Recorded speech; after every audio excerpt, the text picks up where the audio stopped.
बालोवाच भो भो साधु क्षणं तिष्ठ मच्चिन्तामपि नाशय दर्शनं तव लोकस्य सर्वथा गहरं परम। अब यहाँ पर भक्ति देवी नारद जी को बोल रही है, क्योंकि नारद जी महाराज वहां से चल जा रहे थे वापस, पर उन्होंने देखा नारद जी को तो वो बोलने लगे, भो भो साधु क्षणम तिष्ठ, हे साधु क्षणम तिष्ठ, थोड़े देर के लिए रुक जाइए और मेरे चिंता का नाश करे। मत चिंताम अपि नाशया, मेरी चिंता का नाश करे। और बोले आपके दर्शन मात्र से सभी प्राणों के पापों को नष्ट हो जाता। तब तुम्हारे दर्शनम लोकस्य, आपके दर्शन से लोकस्य, लोक के लोगों के, सर्वथा गहरम परम, सर्व पाप हरम, सभी पापों के हरण करने वाले हैं। परम मतलब अत्यंत श्रेष्ठ हो आप। उसके बाद भक्ति देवी क्या बोलते, बहुधा तब वाक्येन दुःख शांतिर भविष्यति, यदा भाग्यम भवेत् भूरि भवतो दर्शनम तदा।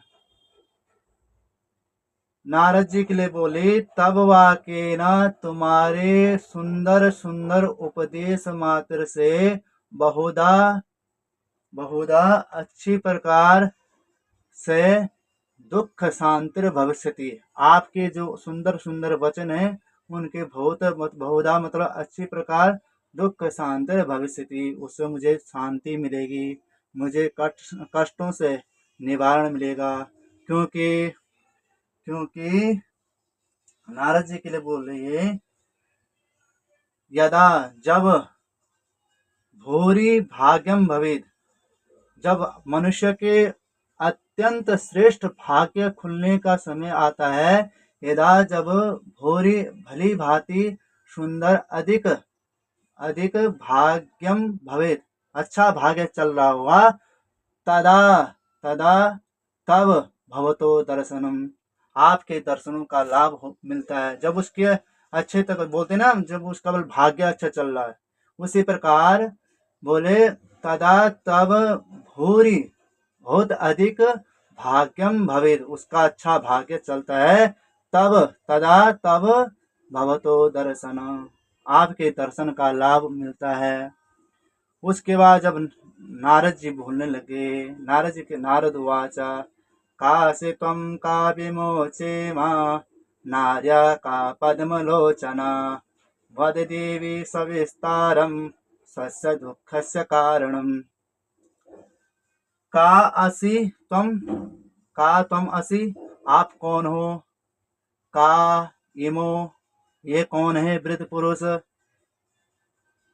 और उसके बाद क्या बोलते हैं कि इमाम नार्या का पद्मलोचना, इमाम पद्मलोचना नार्या का, यह जो सुंदर सुंदर कमल कमल के समान नेत्रों वाली स्त्रियां, नार्या स्त्रियां कौन हैं, जो आपके पास में बैठी हुई हैं।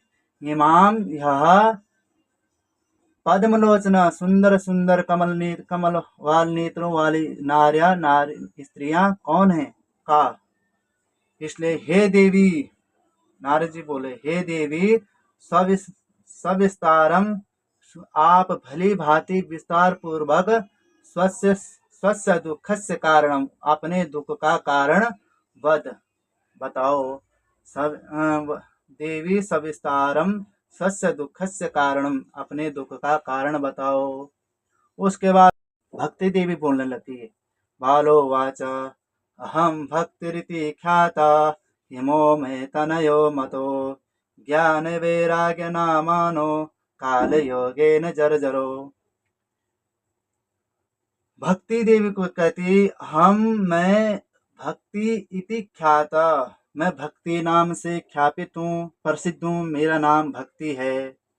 इमो, जो आप बोले, यह वृद्ध पुरुष कौन हो, कहने, इमो, यह, मैं, मेरे तनय हो, मेरे तनया, मेरे पुत्र हैं। मतो मतलब विद्वानों के मत में है कि यह भक्ति देवी के पुत्र हैं। बोले कौन? बोले ज्ञान वैराग्य नामानो, ज्ञान और वैराग्य ये दोनों मेरे पुत्र हैं। तो जब नारद जी महाराज ने बोला, हे देवी, यह वृद्ध क्यों हो रखे हैं? आप तो जवान लग रही हो और ये दोनों वृद्ध पुरुष क्यों हुए? अब इसे समय आना। बोले काल योगेन जर्जरो, काल के समय के फेर से यह जर्जर अवस्था में पहुंच गए। ऐसा कलयुग का प्रभाव पड़ चुका है। उसके बाद गंगाद्या सरितश्चेमा मत्सेवार्थं समागता, तथापि न च मे श्रेया सेविताया सुरेरपि। भक्ति देवी बोलते, यह जो सुंदर सुंदर आपने पूछा ना, इमाम नार्या का पद्मलोचना, इमाम पद्मलोचना नार्या का, यह सुंदर सुंदर पद्मलोचना स्त्रियां कौन है? बोले गंगाद्या सरितस्येमा मत्सेवार्थम समागता। ये गंगा आदि जितने यमुना भागीरथी अलकनंदा ये सरित जो नदियां हैं, इमाम यह मत सेवार्थम समागता, मेरी सेवा के लिए आ रखी है। फिर भी तथापि न च मे श्रेया, मेरा कल्याण नहीं हो रहा है। तथापि फिर भी न च मे श्रेया, मेरा कल्याण नहीं हो रहा। सुरेरपि सेविताया, मैं देवताओं से भी सेवित हूँ, फिर भी मेरा कल्याण नहीं हो पा रहा। इसलिए हे नारद जी, इदानीं शृण्मद वार्ता सचित्तस्त्वं तपोधना, वार्ता मे वितताप्यस्ति तां श्रुत्वा सुखमाभः। भक्ति देवी बोलती है, हे नारद जी महाराज, हे तपोधना, हे तपस्वी संत, इदानीम इस समय मदवार्ताम, मेरी कथा को, मेरी वार्ता को सचित्त होकर त्वम सुनो, मेरी वार्ता को, मेरी कथा को सुनो। तपोधना, हे तपस्वी, इदानीम इस समय मदवार्ताम, मेरी वार्ता को सचित तुम सुनो, क्योंकि वार्ता में वितताप्यस्ति, मेरी वार्ता मेरी कथा को क्या है? वितताप्यस्ति, मतलब विस्तार पूर्वक है, लंबी है। इसलिए क्या बोलती है? हे नारद जी महाराज, ताम श्रुत्वा सुखमावह, आप लोगों के सुनने से मेरे को सुख की प्राप्ति होगी। ताम श्रुत्वा सुखमावह, आप लोगों के सुनने से मुझे सुख की प्राप्ति होती है और मुझे सुख मिलेगा। इसलिए आप यह मेरी वार्ता में वितताप्यस्ति, मेरी कथा को विस्तार पूर्वक सुनो। ऐसे नारद जी से कहती है।